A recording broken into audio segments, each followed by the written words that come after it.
بسم اللہ الرحمن الرحیم۔ خلاصۃ القرآن کی اس مجلس کی ابتدا سورہ محمد سے ہوتی ہے، 26ویں پارے کے پاؤں سے۔ ترتیب کے اعتبار سے یہ 47ویں نمبر سورہ مبارکہ ہے اور نزول کے اعتبار سے 95ویں نمبر کی سورہ مبارکہ ہے۔ حضور نبی مکرم صلی اللہ علیہ وسلم کے قلب اطہر پر ہجرت مدینہ کے بعد نازل ہوئی، 38 آیات اور 4 رکوعوں پر مشتمل ہے۔ آیت نمبر 2 میں ارشاد خداوندی ہے وَآمِنُوا بِمَا نُزِّلَ عَلَى مُحَمَّد، اور جو کتاب حضرت محمد صلی اللہ علیہ وسلم پر نازل ہوئی اسے مانتے رہیے۔ چونکہ اس آیت میں حضور اکرم صلی اللہ علیہ وسلم کا اسم گرامی محمد صلی اللہ علیہ وسلم آیا ہے، اس لیے اس سورت کو سورہ محمد کہا جاتا ہے۔ ہمارے آقا صلی اللہ علیہ وسلم کا اسم گرامی قرآن کریم کی طرف 5 صورتوں میں مذکور ہے: سورہ آل عمران، سورہ احزاب، سورہ محمد، سورہ فتح اور سورہ صف۔ سورہ آل عمران کی آیت مبارکہ 144 ہے، سورہ احزاب کی آیت مبارکہ 40، سورہ محمد کی آیت مبارکہ 2، سورہ فتح کی آیت مبارکہ 29 اور سورہ صف کی آیت مبارکہ 6۔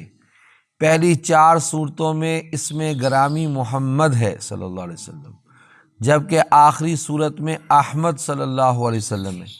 اس صورت کو سورہ قتال بھی کہا جاتا ہے، کیونکہ اس میں کفار کے ساتھ قتال کے احکام کا بیان بھی ہے۔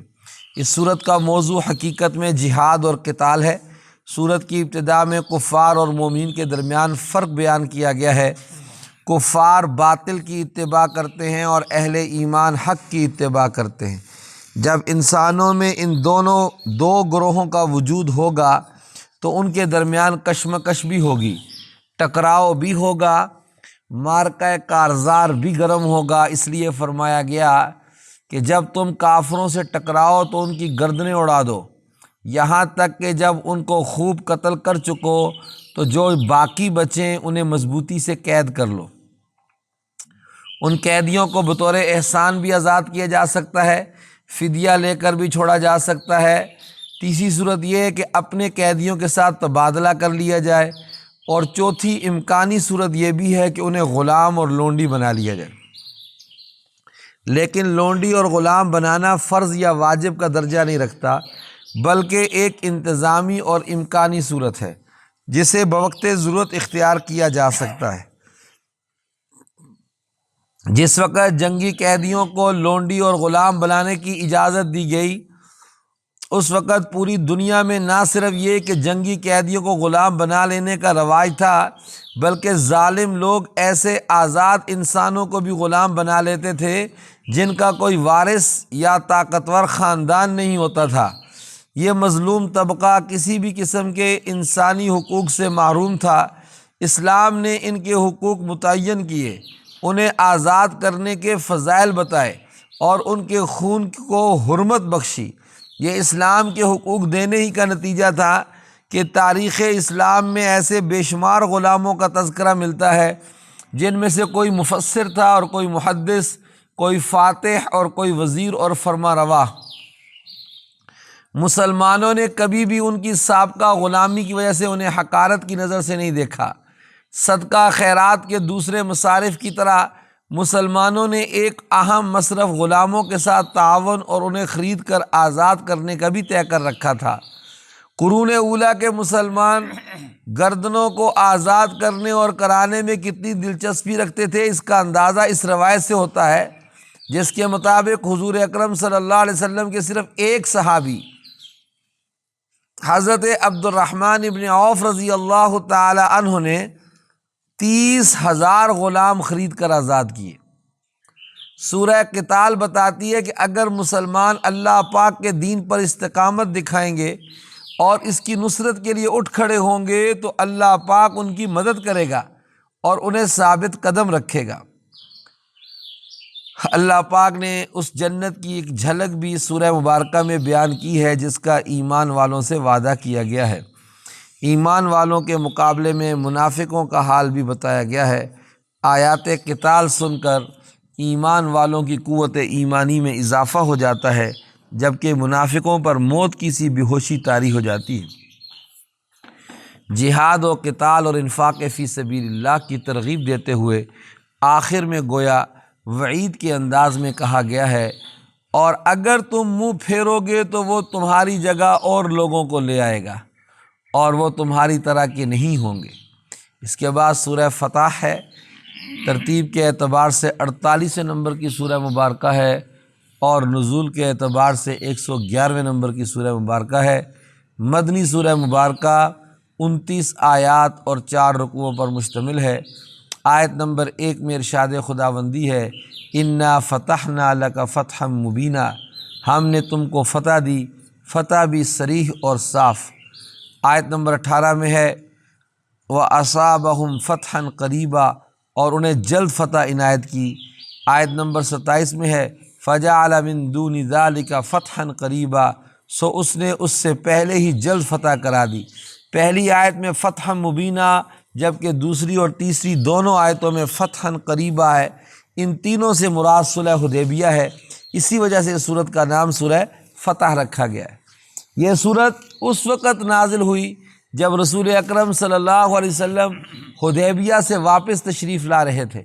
بخاری اور ترمذی میں حضرت عمر بن الخطاب رضی اللہ تعالی عنہ سے روایت ہے کہ رسول اللہ صلی اللہ علیہ وسلم نے فرمایا، آج شام مجھ پر ایسی صورت نازل ہوئی ہے جو مجھے دنیا و ما فیہا سے بھی زیادہ محبوب ہے۔ پھر آپ صلی اللہ علیہ وسلم نے سورہ فتح کی ابتدائی آیات کا کچھ حصہ تلاوت فرمایا۔ اس سورت کے مضامین بسہولت سمجھنے کے لیے مناسب معلوم ہوتا ہے کہ صلح حدیبیہ اور بیعت رضوان کا اختصار کے ساتھ تذکرہ کر دیا جائے۔ ہوا یوں کہ رسول اکرم صلی اللہ علیہ وسلم نے مدینہ طیبہ میں خواب دیکھا کہ ہم مکہ میں داخل ہوئے، بیت اللہ کا طواف کیا۔ جب آپ نے صحابہ اکرام کے سامنے یہ خواب بیان کیا تو انہیں بے حد خوشی ہوئی، کیونکہ وہ جانتے تھے کہ نبی کا خواب برحق ہوتا ہے۔ حضور اکرم صلی اللہ علیہ وسلم ذوالقعدہ 6 ہجری میں 1400 یا 1500 صحابہ اکرام کے ساتھ عمرے کی نیت سے مدینہ منورہ سے روانہ ہوئے۔ جب آپ مکہ اور مدینہ کے درمیان پہنچے تو آپ صلی اللہ علیہ وسلم کو بشر بن سفیان نے اطلاع دی کہ مکہ والے آپ کی روانگی کی اطلاع پا کر باقاعدہ جنگ کی تیاری کر رہے ہیں۔ چنانچہ آپ صلی اللہ علیہ وسلم نے حضرت عثمان بن عفان رضی اللہ تعالیٰ عنہ کو قاصد بنا کر بھیجا تاکہ وہ مکہ والوں کو سمجھائیں کہ ہم جنگ کی نیت سے نہیں آئے، ہمارا مقصد عمرہ اور زیارات کا ہے۔ حضرت عثمان رضی اللہ تعالی عنہ کے بارے میں یہ افواہ پھیل گئی کہ انہیں شہید کر دیا گیا ہے۔ آپ صلی اللہ علیہ وسلم نے درخت کے نیچے بیٹھ کر اپنے اصحاب سے عدم فرار پر بیعت لی۔ اس بیعت کو بیعت رضوان کہا جاتا ہے، کیونکہ تمام شرکائے بیعت کے بارے میں اللہ پاک نے فرمایا ہے کہ میں ان سے راضی ہو گیا ہوں۔ حضرت عثمان رضی اللہ تعالیٰ عنہ کے بارے میں افواہ بعد میں جھوٹی ثابت ہوئی۔ پھر مذاکرات کا سلسلہ شروع ہوا۔ قریش کی طرف سے سہیل بن عمر آئے، بات چیت ہوتی رہی، بالآخر معاہدہ صلح ہو گیا، جس کے مطابق دونوں فریق 10 سال تک آپس میں امن و امان سے رہنے اور جنگ نہ کرنے پر متفق ہو گئے۔ اس معاہدے کی بعض شکوں سے بظاہر مسلمانوں کی کمزوری ثابت ہوتی تھی، لیکن اللہ پاک نے اسے فتح مبین قرار دیا۔ اس صلح کا فتح مبین ہونا اس وقت بعض مسلمانوں کی سمجھ میں نہیں آ رہا تھا، لیکن بعد کے حالات نے ثابت کر دیا کہ واقعی یہ فتح مبین تھی، اور ابتدائی اسلام سے اب تک مسلمانوں کو اس سے بڑی فتح حاصل نہیں ہوئی تھی، جس کا اندازہ اس بات سے لگایا جا سکتا ہے کہ حدیبیہ میں مسلمانوں کی تعداد کم و بیش 1400 تھی، جبکہ صرف 2 سال بعد جب 8 ہجری میں مکہ فتح ہوا تو حضور اکرم صلی اللہ علیہ وسلم کے زیر قیادت لشکر مجاہدین کی تعداد 10,000 ہو چکی تھی۔ یہ انقلاب معاہدہ امن کی وجہ سے برپا ہوا، جب مصالحت کے بعد مشرکین نے مسلمانوں کے ساتھ میل جول اور معاملات شروع کیے تو مسلمانوں کے کردار کی پختگی، زبان کی سچائی، دامن کی عفت و عصمت اور معاملات کی صفائی نے مشرکوں کو یہ سوچنے پر مجبور کر دیا کہ آخر وہ کون سی مخفی قوت ہے جس نے کل کے شرابیوں اور رہزنوں کو زاہد اور پارسا بنا دیا ہے۔ ظاہر ہے یہ قوت صرف ایمان تھی۔ اس حقیقت کو سمجھ لینے کے بعد ان کی گردنیں خود بخود ایمان کے سامنے جھک گئیں۔ سورہ فتح اسی صلح حدیبیہ کے پس منظر میں نازل ہوئی، اس لیے اس میں ان واقعات کی طرف اشارے ملتے ہیں جن کا اس کے ساتھ تعلق اور مناسبت ہے۔ ابتدائی آیات میں نبی کریم صلی اللہ علیہ وسلم کو عظیم ترین فتح کی بشارت سنائی گئی۔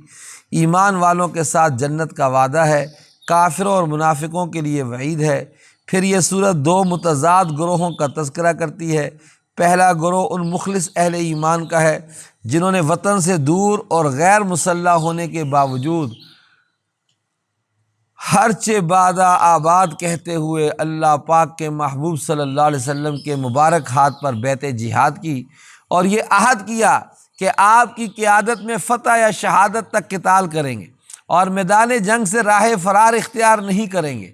رب کریم کو ان کا یہ جذبہ پسند آیا اور فرمایا جو لوگ تم سے بیعت کرتے ہیں وہ اللہ سے بیعت کرتے ہیں، اللہ کا ہاتھ ان کے ہاتھوں پر ہے۔ اگلی آیت میں ہے، اے پیغمبر صلی اللہ علیہ وسلم، جب مومن تم سے درخت کے نیچے بیعت کر رہے تھے تو اللہ پاک ان سے خوش ہو گیا اور ان کے دلوں میں جو ایمانی جذبہ تھا اس نے اسے جان لیا، تو ان پر تسلی نازل فرمائی اور انہیں جلد فتح عنایت کی۔ دوسرا گروہ ان منافقین کا تھا جو حدیبیہ میں آپ صلی اللہ علیہ وسلم کے ساتھ نہیں گئے تھے، اور ان کا باطل گمان یہ تھا کہ رسول اللہ صلی اللہ علیہ وسلم اور آپ کے ساتھ جانے والے مسلمان مکہ سے زندہ سلامت واپس نہیں آ سکیں گے۔ اللہ پاک نے ان منافقین کے بارے میں نبی صلی اللہ علیہ وسلم کو پیشگی اطلاع دے دی کہ جب آپ واپس جائیں گے تو یہ اپنے پیچھے رہ جانے کے بارے میں جھوٹے آزار پیش کریں گے۔ سورہ فتح وہ خواب بھی بیان کرتی ہے جو حضور نبی مکرم صلی اللہ علیہ وسلم نے مسجد حرام میں داخل ہونے کے بارے میں دیکھا تھا۔ اس صورت کے اختتام پر 3 امور بیان کیے گئے ہیں۔ پہلا یہ کہ اللہ پاک نے حضرت محمد صلی اللہ علیہ وسلم کو ہدایت اور دین حق دے کر اس لیے بھیجا ہے تاکہ آپ صلی اللہ علیہ وسلم اسے سارے ادیان پر غالب کر دیں۔ انشاءاللہ تعالی قیامت سے پہلے ایسا ہو کر رہے گا۔ علمی اور برہانی غلبے کا تعلق جہاں تک ہے وہ آج بھی دین اسلام کو ادیان عالم پر حاصل ہے۔ دوسرے نمبر پر آپ صلی اللہ علیہ وسلم کے صحابہ اکرام رضوان اللہ علیہم اجمعین کی تعریف کی گئی ہے کہ وہ کفار کے مقابلے میں بڑے سخت اور آپس میں بڑے مہربان ہیں اور وہ سب رضا الہی کے طالب ہیں۔ تیسرے نمبر پر اور آخر میں ان لوگوں کے ساتھ مغفرت اور اجر عظیم کا وعدہ ہے جو ایمان لائے اور نیک عمل کرتے رہے۔ اے اللہ تو ہمیں بھی انہی میں سے بنا دے، آمین۔ اس کے بعد سورہ حجرات ہے۔ ترتیب کے اعتبار سے 49ویں اور نزول کے اعتبار سے 106 نمبر کی سورہ مبارکہ ہے۔ آپ صلی اللہ علیہ وسلم کے قلب اطہر پر ہجرت مدینہ کے بعد نازل ہونے والی سورہ مبارکہ ہے۔ اس میں 18 آیات اور 2 رکوع ہیں۔ آیت نمبر 4 میں ہے ینادونک من وراء الحجرات۔ حجرات حجرہ کی جمع ہے، حجرہ گھر اور کمرے کو کہتے ہیں، چونکہ اس میں ان بدوؤں اور دیہاتیوں کا ذکر ہے جو ادب سے نا آشنا ہونے کی وجہ سے حضور اکرم صلی اللہ علیہ وسلم کو عوامی انداز میں کمرے کے باہر سے آوازیں دیا کرتے تھے، اس لیے اسے سورہ حجرات کہتے ہیں۔ اس صورت میں مکارم اخلاق بھی بیان ہوئے ہیں، اس لیے اس سورہ مبارکہ کو سورۃ الاخلاق والآداب بھی کہا جاتا ہے۔ اس صورت میں اللہ پاک نے اہل ایمان کو 5 مرتبہ یا ایھا الذین آمنوا کہہ کر خطاب کیا ہے۔ اس کی ابتدا میں اللہ پاک اور اس کے رسول صلی اللہ علیہ وسلم کا ادب بیان کیا گیا ہے، وہ یہ کہ مومن کو چاہیے کہ جب تک اللہ پاک اور اس کے رسول صلی اللہ علیہ وسلم کے حکم کو نہ جان لیں اپنی رائے اور فیصلے کا اظہار ہرگز نہ کرے۔ یوں ہی عملی زندگی میں کتاب و سنت سے اعراض کرتے ہوئے اپنے فیصلے خود نہ کریں۔ اس سے اگلی آیت میں مسلمانوں کو حکم دیا گیا ہے کہ وہ اللہ پاک کے نبی صلی اللہ علیہ وسلم سے خطاب کرتے ہوئے اپنی آواز کو پست رکھا کریں، یوں ہی آپ کا نام یا کنیت ذکر کر کے ایسے نہ پکارا کریں جیسے آپس میں ایک دوسرے کو پکارتے ہیں۔ اجتماعی اور معاشرتی آداب بیان کرتے ہوئے مسلمانوں کو تاکید کی گئی ہے کہ افواہوں پر کان مت دھرا کرو، اور اگر کوئی ایسا ویسا آدمی کوئی خبر تم تک پہنچائے تو اس کے بارے میں تحقیق کر لیا کرو۔ خبروں کے بارے میں تحقیق کا حکم دینے کے ساتھ ساتھ اصحاب رسول صلی اللہ علیہ وسلم کو خطاب کرتے ہوئے ان کی تعریف بھی کی گئی ہے کہ اللہ پاک نے تمہارے دلوں میں ایمان کی محبت ڈال دی ہے اور اس کو تمہارے دلوں میں سجا دیا ہے، اور کفر، گناہ اور نافرمانی سے تم کو بیزار کر دیا ہے۔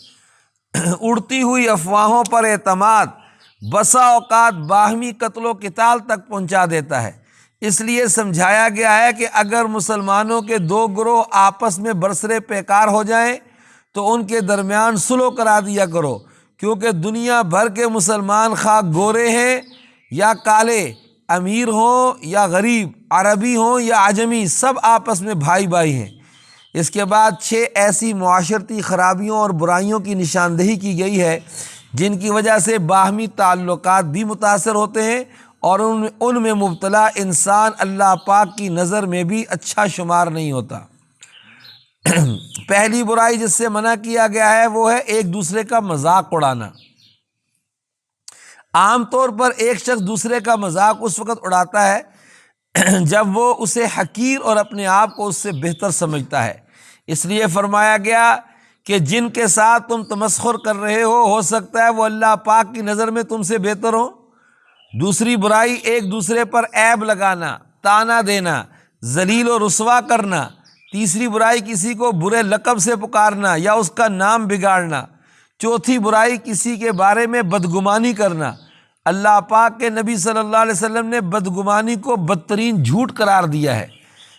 پانچویں برائی ہے مسلمانوں کے عیوب اور کمزوریوں کو تلاش کرنا اور ان کی ٹو میں لگے رہنا۔ ابو برزہ اسلمی رضی اللہ تعالی عنہ سے روایت ہے، رسول اللہ صلی اللہ علیہ وسلم نے ہمارے سامنے خطبہ دیتے ہوئے ارشاد فرمایا، اے وہ لوگو کہ اپنی زبان سے تو ایمان لائے ہو مگر تمہارے دلوں میں ایمان داخل نہیں ہوا، تم مسلمانوں کے عیوب کی ٹو میں مت لگو، جو ایسا کرے گا اسے اللہ تعالیٰ گھر کے اندر رسوا فرما دیں گے۔ چھٹی معاشرتی برائی جس سے ان آیات میں منع فرمایا گیا ہے وہ ہے ایک دوسرے کی غیبت کرنا۔ غیبت کرنے کو اللہ پاک نے مردہ بھائی کا گوشت کھانے سے تشبیہ دی ہے۔ غیبت کرنے کی اللہ پاک نے ایسی مثال بیان فرمائی ہے جس سے ہر سلیم الطبع انسان نفرت کرتا ہے۔ غیبت کرنے والا کسی جانور کا نہیں بلکہ انسان کا گوشت کھاتا ہے۔ جس انسان کا گوشت یہ کھا رہا ہے وہ کوئی غیر نہیں بلکہ اس کا مسلمان بھائی ہے۔ وہ گوشت کسی زندہ کا نہیں بلکہ مردہ کا ہے۔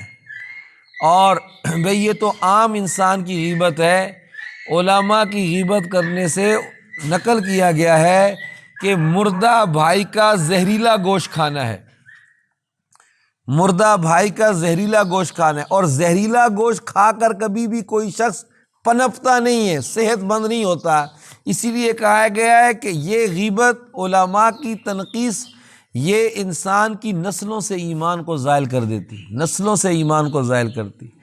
باہمی تعلقات کی خرابی کا ایک بڑا سبب حسب نسب اور مال و دولت پر فخر و غرور بھی ہوتا ہے، اس لیے سورہ حجرات میں اس کی بھی جڑ کاٹ دی گئی ہے اور واضح کر دیا گیا ہے کہ قوم، قبیلہ، ذات پات اور رنگ و نسل جیسی غیر اختیاری چیزوں میں سے کوئی چیز بھی انسان کو اللہ پاک کے ہاں مکرم اور محبوب نہیں بناتی۔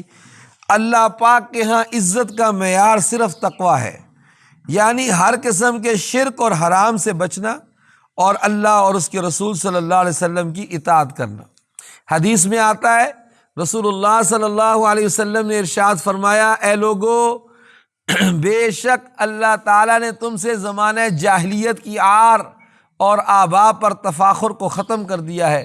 لوگ بس دو ہی قسم کے ہیں، کچھ لوگ وہ ہیں جو نیک متقی اور اللہ تعالیٰ کے ہاں معزز ہیں، اور کچھ لوگ وہ ہیں جو اللہ پاک کی نظر میں شقی اور ذلیل ہیں۔ ارشاد خداوندی ہے، بے شک اللہ پاک کے نزدیک تم میں سے معزز وہ ہیں جو زیادہ تقوی والے ہیں۔ آخری آیات میں بتایا گیا ہے کہ صرف لفظی اور ظاہری ایمان کا اعتبار نہیں، بلکہ اللہ پاک کے ہاں اس ایمان کا اعتبار ہے جو دلوں میں پیوست ہو جائے اور مومن کو اللہ پاک کی راہ میں مال و جان کی قربانی پر آمادہ کرے۔ اس کے بعد سورہ قاف ہے، ترتیب کے اعتبار سے 50ویں اور نزول کے اعتبار سے 34ویں سورہ مبارکہ ہے۔ مکی سورہ مبارکہ 45 آیات اور 3 رکوعوں پر مشتمل ہے۔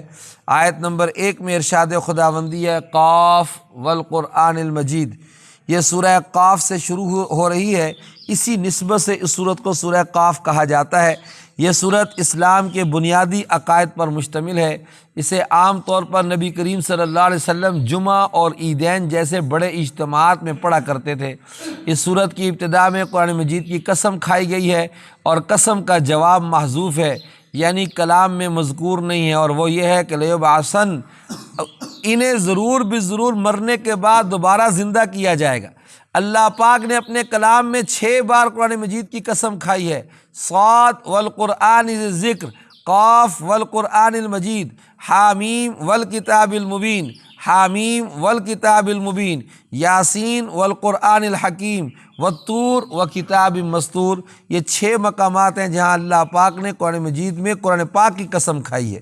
یہ سورت بتاتی ہے کہ مشرکین کو دوسری زندگی اور انہی میں سے ایک انسان کے نبی بننے پر بڑا تعجب ہوتا تھا، حالانکہ محسوسات کی اس دنیا میں ایسے عجائبات اور مخلوقات کی کوئی کمی نہیں جن میں غور و فکر کر کے انسان اللہ پاک کی بے پناہ قدرت کا ادراک کر سکتا ہے۔ ان سے پہلے قوم نوح، قوم سمود، قوم عاد، قوم لوط، فرعون اور قوم شعیب بھی انہی کی طرح تکذیب کا راستہ اختیار کر کے ہلاکت سے دوچار ہو چکے ہیں۔ یہ صورت انسان کو اس کی مسئولیت کا احساس دلاتی ہے کہ انسان کے دل میں جو وساوس اور خیالات گزرتے ہیں ان تک کا اللہ پاک کو علم ہے، اور اس کے ساتھ 2 فرشتے مقرر ہیں جو اس کے اعمال اور اقوال کی نگرانی کرتے ہیں۔ جب موت آئے گی تو وہ انسان کے اعمال نامے کو لپیٹ دیں گے، اور پھر اسے میدان حشر میں اپنے اعمال کا حساب اور جواب دینا ہوگا۔ سورت کے اختتام پر رسول اکرم صلی اللہ علیہ وسلم کو مشرکین کی بیہودہ گوئی پر صبر کی تلقین اور صبح و شام اللہ پاک کی تسبیح اور عبادت کی تلقین کی گئی ہے۔ آخری آیت میں فرمایا گیا ہے، یہ لوگ جو کچھ کہتے ہیں ہمیں خوب معلوم ہے، اور تم ان پر زبردستی کرنے والے نہیں ہو۔ جو ہمارے عذاب کی وعید سے ڈرے اسے قرآن سے نصیحت کرتے رہو۔ اس پر یہ سورہ قاف مکمل ہوتی ہے۔ آگے سورۃ الذاریات ہے، سپارہ بھی 26واں مکمل ہو جاتا ہے۔ انشاءاللہ العزیز وہ کل کی مجلس میں اللہ تعالیٰ جو کچھ آج کی مجلس میں علوم و معارف بیان ہوئے سورہ محمد سے لے کر سورہ قاف تک کے، اللہ تعالیٰ ان کو سمجھنے کی، اس کے مطابق اپنی زندگیوں کو ڈھالنے کی توفیق عطا فرمائے۔ وآخر دعوانا ان الحمد للہ رب العالمین۔ صفحہ درست فرما لیجیے۔